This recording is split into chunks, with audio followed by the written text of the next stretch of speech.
Hello friends, so we are back with the UPSC revision series. तो UPSC की revision series चालू है। अब हम स्टार्ट करने वाले हैं इकोनॉमिक्स वाला पोर्शन को स्टार्ट करेंगे। तो मैं पहले कोशिश करूंगा कि इकोनॉमिक सर्वे है उसके इम्पॉर्टेंट फैक्ट्स जो भी मिलते हैं, मैंने जो भी नोट किए हैं मैं आपको वो बता दूं। बहुत इंपॉर्टेंट होता है economic survey, especially for prelims examination as well as mains examination. Chapter 1 से स्टार्ट करेंगे, है ना। इकोनॉमिक सर्वे का चैप्टर 1 वहां से स्टार्ट करेंगे। आई होप कि आपने कोई जिस्ट या कोई सिनॉप्सिस एटलीस्ट पढ़ी हो, है ना। ये रिवीजन सीरीज है, पूरी बुक नहीं पढ़ा सकते, but I will try to cover each and every important aspect from this. चलो, किसी ने नहीं पढ़ा होगा बिल्कुल, तो कम से कम ये पढ़ लेगा इंपॉर्टेंट टॉपिक्स जो मैं बताऊंगा। सबसे पहली चीज, जो पहला चैप्टर है उसका नाम है wealth creation. That is on wealth creation, the invisible hand supported by hand of trust। अब देखो, मैंने क्या किया था, बहुत पहले मैंने इकोनॉमिक्स के 4-5 वीडियोस की सीरीज बनाई थी। पूरे नहीं कर पाया था, लेकिन मैंने 6 वीडियोस बनाए थे। वो 6 वीडियोस की लिंक मैं आपको नीचे दे रहा हूँ। आज इस वीडियो के नीचे अगर आप देखो अभी नीचे कमेंट सेक्शन के ऊपर, तो आपको वो 6 वीडियोस की लिंक मिल जाएगी। वहां जाकर के इकोनॉमिक्स के जो बेसिक 6 वीडियोस मैंने बनाए उसको देख लीजिएगा। उसमें सारे तरीके के बैंक्स, कौन सा स्मॉल फाइनेंस बैंक है, कौन सा पेमेंट बैंक है, स्टैटिक वाला पोर्शन मैंने कंप्लीट कराया है। इनविजिबल हैंड जो एडम स्मिथ का कंसेप्ट था, वो सब चीजें मैंने बताई हुई हैं। तो अब वहां पढ़ोगे तो बेसिक बहुत आपको मिल जाएगा, ठीक है ना। तो ये देख लेना। तो बात करते हैं चैप्टर 1 की, the invisible hand supported by the hand of trust. तो यहाँ पे सबसे पहली बात ऑथर ने कही है कि यहाँ पे उन्होंने कौटिल्य का और बड़े बड़े जो अरिस्टोटल है इन सबका एग्जाम्पल दिया है। Okay, and they have demonstrated the role of prices in an economy. Okay, so what they have demonstrated, the role of prices in an economy. बिल्कुल बहुत बड़ा रोल होता है प्राइजेस का, क्योंकि आप सबको पता है कि जैसे प्राइस अगर बहुत ज़्यादा है तो डिमांड क्या हो जाएगी, डिक्रीज हो जाएगी। प्राइजेस थोड़ा कम रहेंगे उसी चीज़ के, अगर नेसेसिटी को कांस्टेंट रखें, नेसेसिटी को कांस्टेंट रखते प्राइस अगर डिक्रीज होंगे तो डिमांड इंक्रीज हो जाएगी। तो प्राइसेस का बहुत बड़ा महत्व होता है in the economy. Historically Indian economy relied on the invisible hand of the market. Historically अगर हम देखें, हिस्टोरिकली, अब एक एक कंसेप्ट समझते हैं ना, लिखते जाओ, जितना मैं बता रहा हूँ ये सब इंपॉर्टेंट है, सर्वे में लिखा गया है। Historically Indian economy, basically Indian economy ज्यादा किस पे डिपेंडेंट रही है, invisible hand of market with the support of hand of trust, with the support of hand of trust. अब invisible hand of the market reflected in openness in economic transaction. जितना वाला openness आपने economic transactions में रखा, economic transactions, तो economic transactions की openness दिखाती कि आप invisible hand of the market पे भरोसा रख रहे हो, ठीक है ना। Openness of economic transaction. तो अगर आपसे यूपीएससी क्वेश्चन पूछता है कि which of the following reflect invisible hand of the market, तो इसका ऑप्शन होगा openness in economic transactions. Hand of trust का मतलब क्या होता है, हैंड ऑफ ट्रस्ट जो है बेसिकली वो एथिकल और उसके फिलोसॉफिकल डायमेंशन की बात कर रहा है। Okay, hand of trust is talking about the ethical and the philosophical dimension of that, ठीक है ना। आगे मूव करते हैं, देखते हैं। सर्वे ने कुछ पॉइंट्स दिए हैं of India's aspiration to become a $5 trillion economy. तो इंडिया जो है वो $5 ट्रिलियन इकोनॉमी बनना चाहता है, ये भी आपको पता है, सर्वे भी यही चीज बोलता है। तो ये किस पे डिपेंड करेगा, on what factors this will depend. तो ये क्वेश्चन है आपके लिए कि हाउ कैन और on what factors India's becoming of a $5 trillion economy, ठीक है। इसके लिए सर्वे क्या क्या पॉइंट देता है। पहला पॉइंट, स्ट्रेंथन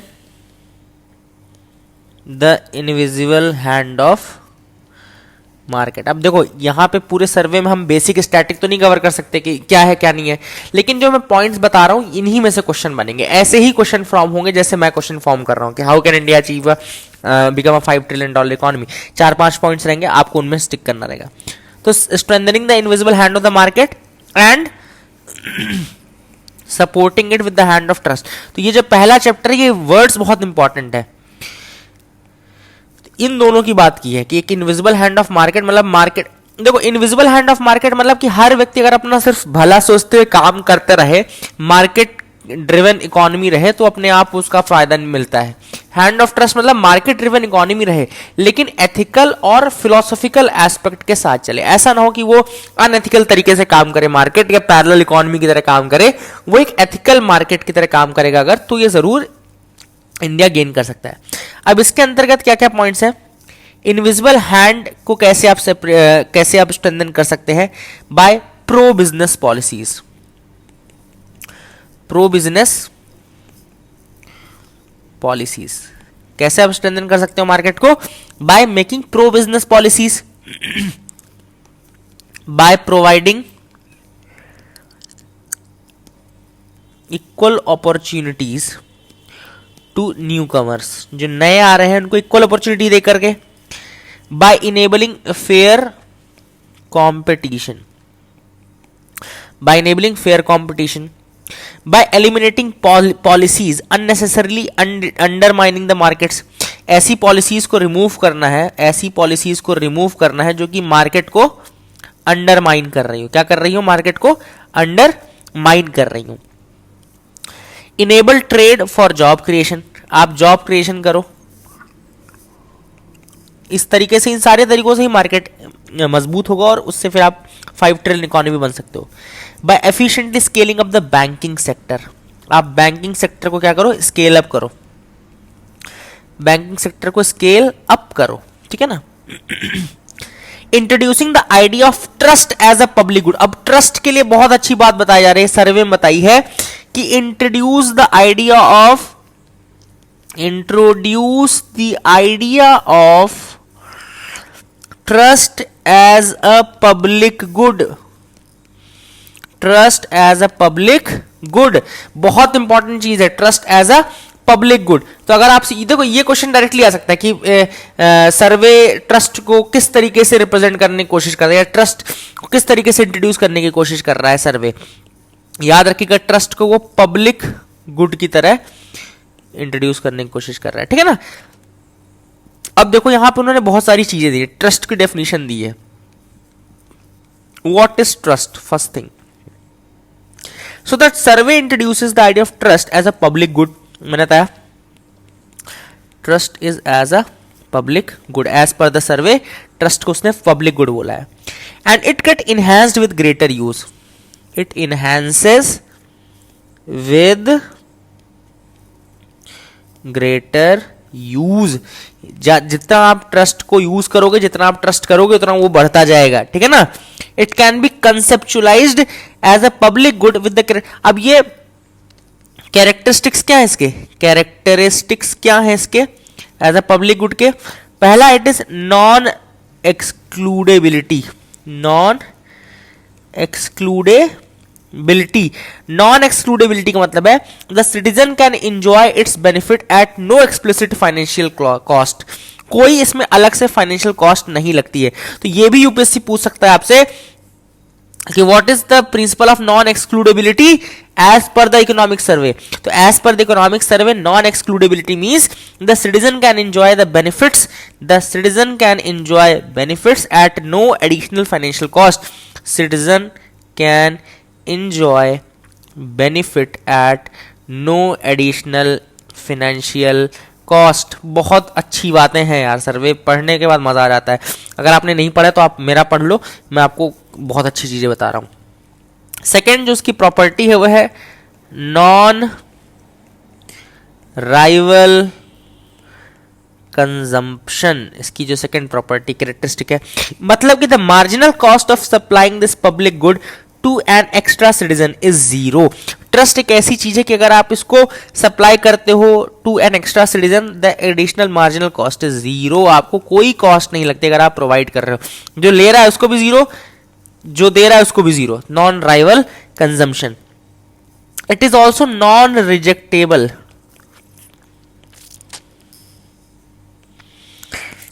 मतलब collective to supply for all the citizens means that it can not be rejected. Trust एक ऐसी चीज है that it can not be rejected, ठीक है ना। अब कुछ हिस्टोरिकल रेफरेंस भी इकोनॉमिक सर्वे में दिए हैं फॉर ट्रस्ट इनेबलर। पहला है मैकियावेली की approach, the Machiavelli's approach. Now what is this Machiavellian approach? तो ट्रस्ट के लिए जो मैकियावेलियन अप्रोच है, तो it views people as knaves, views people as knaves. UPSC ये भी पूछ सकता है, what is this knaves? Means inherently dishonest, internally inherently dishonest. याद रखिएगा नेव्स का मतलब क्या होता है, it views people as inherently dishonest and therefore it advocates regulation through orders and penalties. Therefore ये पेनल्टीज को बोलता है, पेनल्टीज के बारे में, द मैकियावेलियन अप्रोच। दूसरा है Aristotelian approach.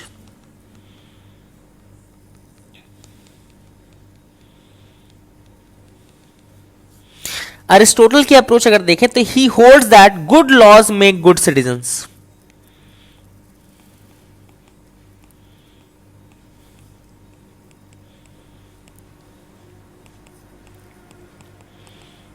Good laws make good citizen, ठीक है।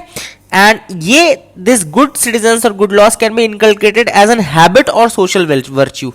फिर ये बोलता है कि ये हैबिट या उसके सोशल वर्च्यू का पार्ट बन जाना चाहिए हैबिट से, ठीक है ना। So Aristotle's approach is on habit, Machiavelli by punishment, ठीक है ना। तो ये बेसिकली जो एरिस्टोटल है ये रिचुअल की बात कर रहा है। You have to do it as a ritual, मतलब आपको as a habit, ritual habit इसके तरह से काम करना पड़ेगा, तब जाकर के आप करोगे। लेकिन जो मैकियावेली था वो पनिशमेंट की बात करता है। अब तीसरी है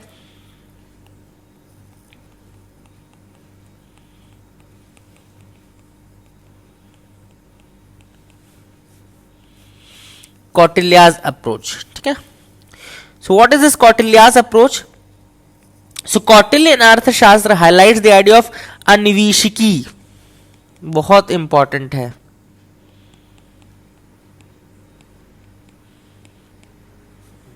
अन्वीशिकी, so this is the idea of Kautilya. अब अन्वीशिकी का मतलब है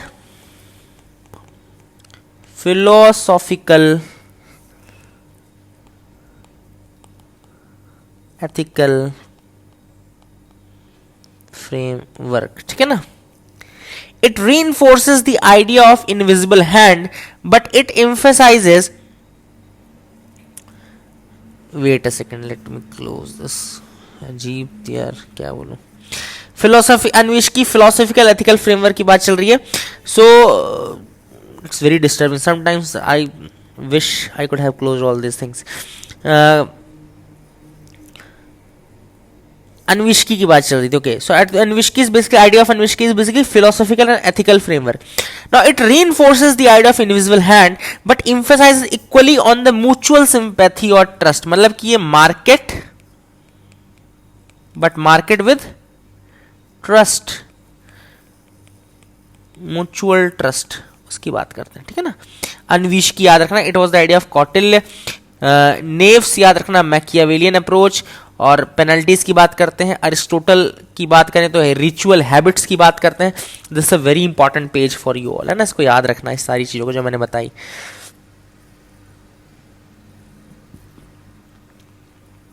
आगे मूव करते हैं, सेकेंड चैप्टर पे आते हैं। ये फर्स्ट चैप्टर आपका कंप्लीट हो गया, this was it in the first chapter. इतना ही आपको पढ़ना है, इसके अलावा कुछ आपको पढ़ने की भी जरूरत नहीं है, इतना पढ़ लिया आपने। इसी में अगर क्वेश्चन आएगा तो इसी से आएगा। Chapter number 2 is entrepreneurship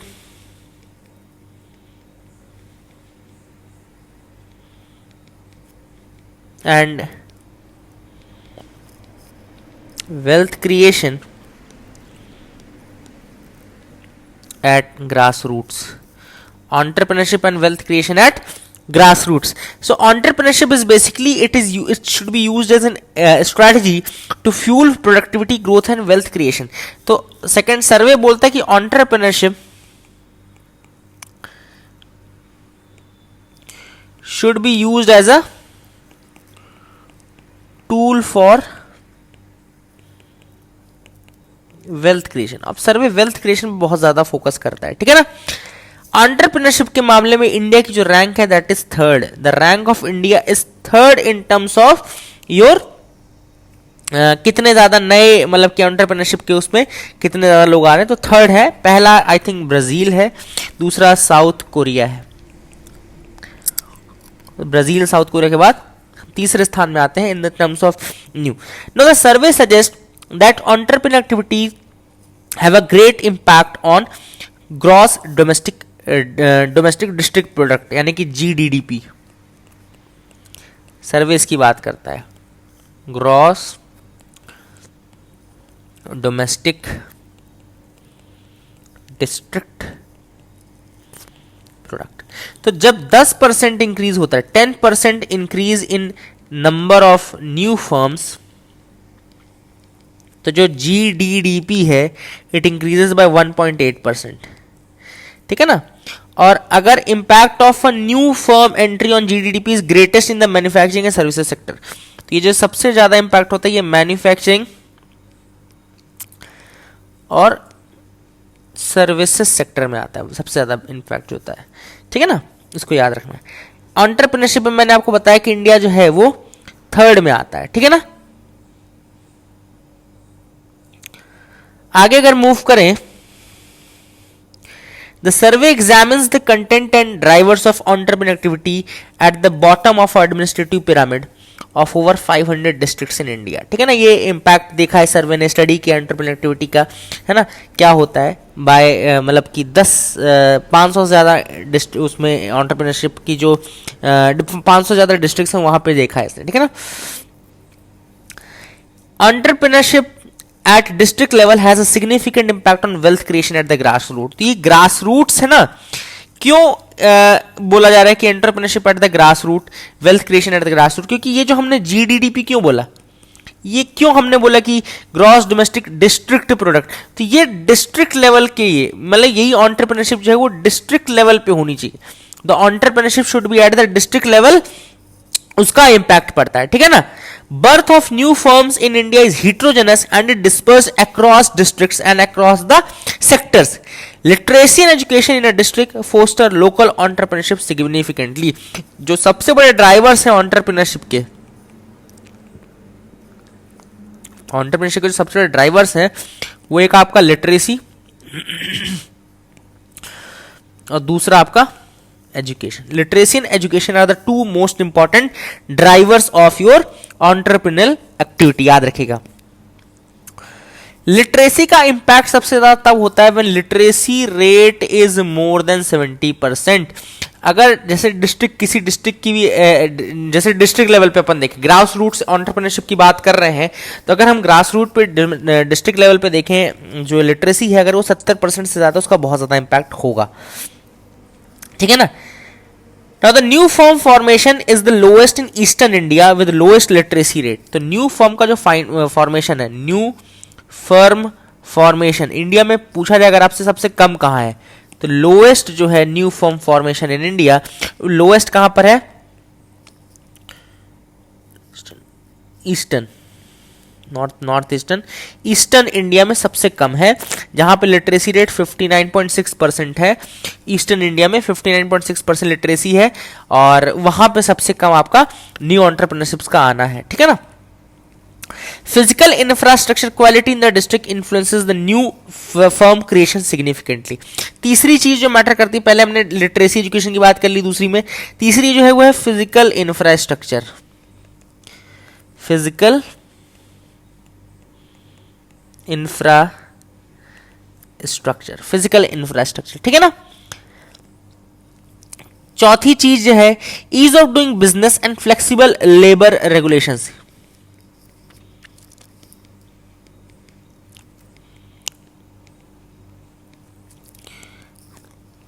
flexible labour regulations, ठीक है ना। Now survey suggest enhancing ease of doing business and implementing flexible labor laws। तो सर्वे जो है ये दोनों चीजें सजेस्ट करता है कि भैया देखो आपको लेबर लॉज भी ऐसे रखने पड़ेंगे जो कि थोड़ा बेनिफिशियल हो, और दूसरी चीज आपको थोड़ा ये भी करना पड़ेगा कि ईज ऑफ डूइंग बिजनेस के लिए भी काम करना पड़ेगा, ठीक है ना। तो ये दोनों चीजें ही सर्वे बोलता है, ठीक है। तो ये पहले 2 चैप्टर्स की समरी तो मैंने आपको बता दी है। लेट मी सी की कोई और बात अगर मैं आपको बता सकूं तो ग्रास रूट्स में मैंने आपको एंटरप्रेन्योरशिप की ये सारी बातें बता दी हैं, ठीक है। फिजिकल इंफ्रास्ट्रक्चर की बात हमने कर ली एंटरप्रेन्योर एक्टिविटी में, ठीक है, ये सारी बातें कर ली। जो एजुकेशन लिटरेसी था, लिटरेसी एजुकेशन, वो आपका सोशल इंफ्रास्ट्रक्चर का पार्ट है, याद रखिएगा, सोशल इंफ्रास्ट्रक्चर का पार्ट होता है, ये भी मैंने आपको बता दिया। इंफ्रास्ट्रक्चर हो गया, लिटरेसी हो गया, एंड ये सारी चीजें हो गई। चैप्टर 3